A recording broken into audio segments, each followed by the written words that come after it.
How you doing, YouTube? And goodly evening to y'all. It is Sunday.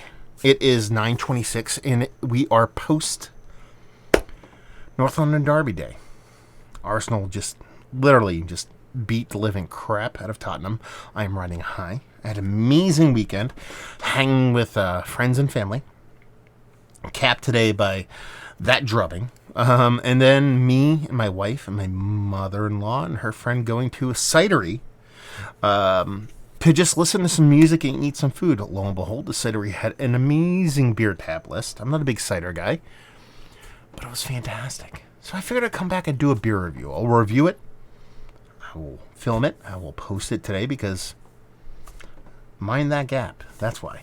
We're going to be doing a little bit of Captain Lawrence up in this piece. I had a couple beers I could review. This one is named Her Angels in Flames. Kind of makes sense because that's probably how most Spuds fans feel right now. This is 7.5% alcohol by volume. Hazie IPA, dry hopped with Idaho 7 and Sabro hops. At the time of filming, this can is a month and a half old. And this actually comes courtesy of Wegmans Mix-A-4. I've never seen one of those before. You know, Wegmans Mix-A-6 is actually one of the staples of beerdom, at least here in the northeastern United States. You know, it's basically they put out a bunch of beers and singles, and you make craft your own sixer. But I went to a Wegmans in Wilkes-Barre, and they had a smaller refrigerator full of hazy cans, most of them relatively fresh. And there were some beers that were quite expensive, and they're actually more expensive than what they charged, which was $16.99 for a Mix-A-4. So I had this in there. I had a Foreign Objects in there. I had a Burlington beer, and then I had a double IPA from the other half in there. A lot of those beers actually end up being in their 4-pack format quite a bit more, or at least a little bit more than $16.99. So I was kind of jazzed to see that. So yeah, we'll see how the sucker rolls. Captain Lawrence IPAs can run that price point, if not a little bit bigger. Limited release, as they say on the side here. So yeah, likewise, it's all right. It's cool. I dig it. But I liked the name a little bit better because, yeah, Tottenham went down in flames today. Anyway, had dissipated really quickly. Outside of that, though, I kind of like the look of this beer. It has this rich glow to it. It doesn't come off turbid. It doesn't come off super thick. It doesn't come off as this rich, overly dense kind of hazy IPA. It comes off a little bit more drinkable. 7.5%. Hopefully it shows improves as far as flavor and whatnot goes. But, yeah. Besides a head quitting quite quickly, and if you give it a whirl, it comes back. So that's a good sign. Looks quite nice. Let's see if we can get a nose.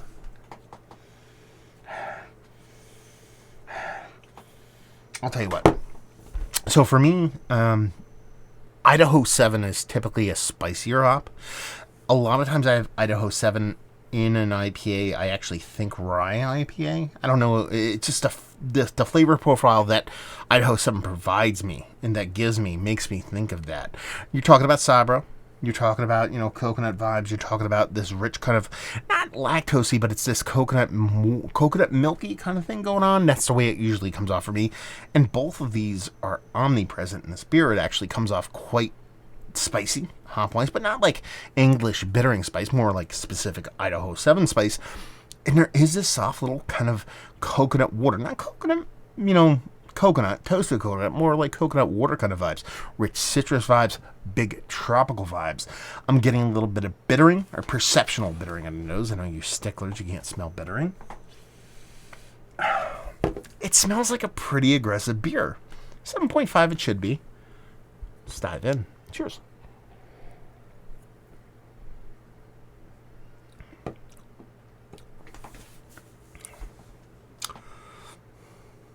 I like that. It is a big beer. It's a dense beer. It's a rich beer. It's definitely coming off at its weight class, punching at its weight class, if not a bit bigger. The biggest knock on this beer I would probably give it is a lack of mouthfeel. It comes off a bit thin. For this kind of style, you're talking about a hazy IPA, 7.5%. You want something of substance there. Something to give you a little bit of kind of softness, richness, creaminess. But the way this kind of shows in that kind of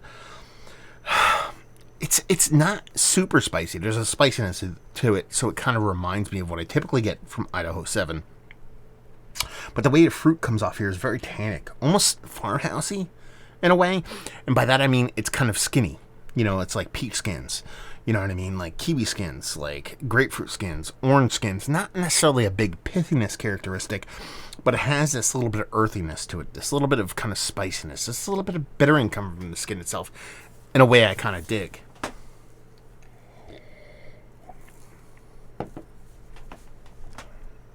I can get down with this. Yeah, I'm not going to sit here and say this is the best IPA / double IPA I've ever had in my life. 7.5. That's going to be everybody's kind of regular IPA. For me, that's kind of, cusp of double IPA. But it's the way it kind of shows the fruity portion of the show here. There's a decent bittering to this beer, but it's almost secondary. It's almost utilitarian in the sense that it's kind of adding a bitterness, adding a spiciness, adding what you need for that sweetness that's involved in this beer. It doesn't come off overly sweet, but it's an actual sweet beer. But the reason why it doesn't come overly sweet is because, one, it's not super like under attenuated kind of beer, but at the same time, it gives you this spiciness, this bitterness, this pithiness that none of it gets heavy-handed, but adds enough kind of depth and counterbalance to the sweetness to make you kind of enjoy the beer. I actually like this quite a bit. The more I drink it, the more I like it. Captain Lawrence to me is a much maligned brewery. I think their sour game is one of the best. Almost like OG old school, at least regionally for me, that is very much slept on. And their lower ABV game is quite nice. The brewery across the board makes absolutely fantastic beers, but you don't have many people that kind of talk about them when it comes to anything, honestly. I mean, their biggest kind of noteworthy beers is like a Carvel ice cream cookie puss kind of beer, which is a novelty, tasty beer, fun beer, but a little bit jokey to a certain extent. And it's kind of poopy because their low ABV game, their hazy game, their sour game, and their traditional game are so tight and so well done. To see something like this kind of make its way into that mix is excellent. Granted, there was other half and foreign objects, not like other big breweries don't make it in there. I'm glad it got in there. I'm glad it went in there because their price point can be a little bit high, so it kind of afforded me the chance to actually pick the beer up. I like this. I think it's tasty. I think it's mildly surprising. Let's put it that way. Like I said, I haven't had a Captain Lawrence beer in a bit. I picked it up hoping for the best, but it's been a while since I've had something, let alone like an IPA / double IPA.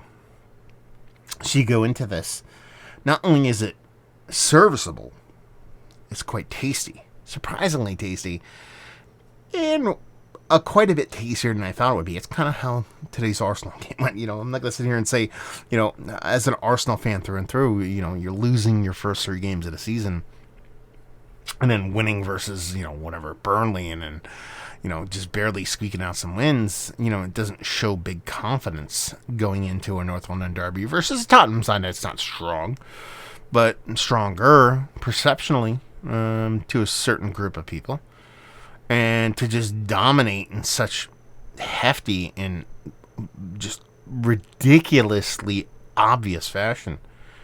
This beer kind of mimics that, echoes that a little bit, so I kind of dig that. Yeah, tasty beer, rich, dense, in flavor, not in mouthfeel. Tropical, more tropical leaning and peach leaning, stone fruit leaning. More I drink it, I dig it. Let's talk about this beer. It's one of the better IPA / double IPAs I've had. It's yes. Is it Mount Rushmore status? It's kind of eking towards there. It's going to be outside looking in of Mount Rushmore status, but worthy of being up there. Just that mouthfeel kind of really does kind of keep it from being like top-notch level stuff. Like I said, value and availability in this. I picked it up in a mixer. $69 in a mixer 4-pack all day on that. I'll leave you with, if you like this, if you like your tropical fruit, stone fruit leaning, big hazies, you're not afraid of a little bit of danky bittering, and mouthfeel is not like paramount for you, because I know some people just could take it or leave mouthfeel. I think you'd be very, very, very happy with this beer. There you go. reviewing the books. Hopefully, you guys enjoyed it. Down there if you want to talk about it. Massive Beers. If you want to check me out in the social media stuff, Beer Massive, podcasting stuff. Hopefully, you guys enjoyed the review. Hopefully, you're enjoying a little bit of Captain Lawrence right now, or an Arsenal win. Hope to see you next time. Cheers.